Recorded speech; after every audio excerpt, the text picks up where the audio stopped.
Hi, I'm Kay. A long-awaited fight is coming up, so let's talk about UFC technology. I'm ready to fight. I'm ready to fight. I'm ready to fight. I done took my shirt off. I'm ready to fight. I'm ready to fight.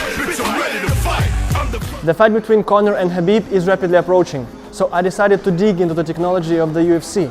Here's what I found. In mid-2017, the UFC announced a partnership with HEAT, a consumer platform company aiming to enhance viewers' experience of live events. To show how it works, let's take an example from HEAT's presentation.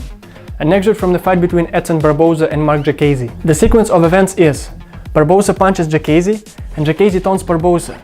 Now, the HEAT technology works like this. It identifies the punch as being in the top 10 percentile for that weight class. It notifies anyone interested in the UFC who isn't watching that Jacasey just took a major punch. Then, it finds the impact the punch had on Jacasey.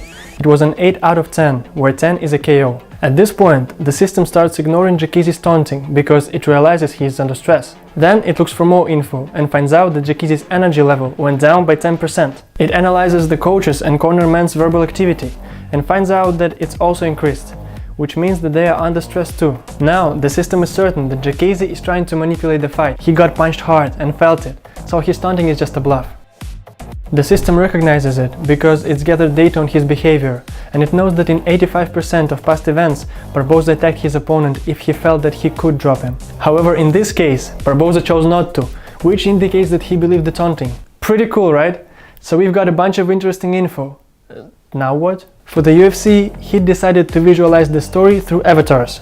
They take all the data collected and summarize it in real time, so they show what's going on at that particular moment. In other words, that Jacasey was in fact in a very tough situation. It would tell us the true story. This is just one example of what the system could do. Now, let's talk about all its capabilities. An AI agent is the thing responsible for picking the fun bits out of all the data collected.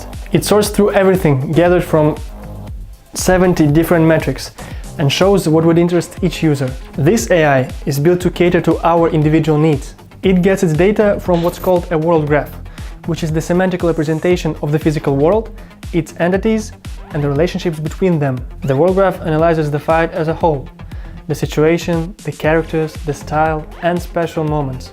It also analyzes the fighters. The world graph knows their fighting style, impact, characteristics, status, and actions, such as punches and kicks. Then it gets even more interesting. The world graph accounts for the cornermen, family, and fans. Add to that the referees, judges, octagon, the media, and you get to see the whole spectrum of information the world graph processes. But where does the world graph get its data from? The main sources are the smart glove, the smart mat, and the camera. The smart glove is a fighting glove, which for example can measure the strength of the punch or its effect on the other fighter. The mat on the octagon floor can measure movement and pressure, and the camera above the octagon collects audio and video data. Combine this with all the layers of the system and we get quite a treat, don't we? The UFC is currently working on testing and improving the system. Perhaps this week's fight could help the company develop the product data and finance-wise. Anyway, who are you rooting for?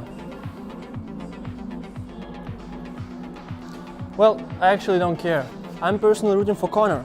He's a strong puncher with an interesting to watch fight style. But I don't think Khabib has much chance. Now come at me. Let's fight it out in the comments below.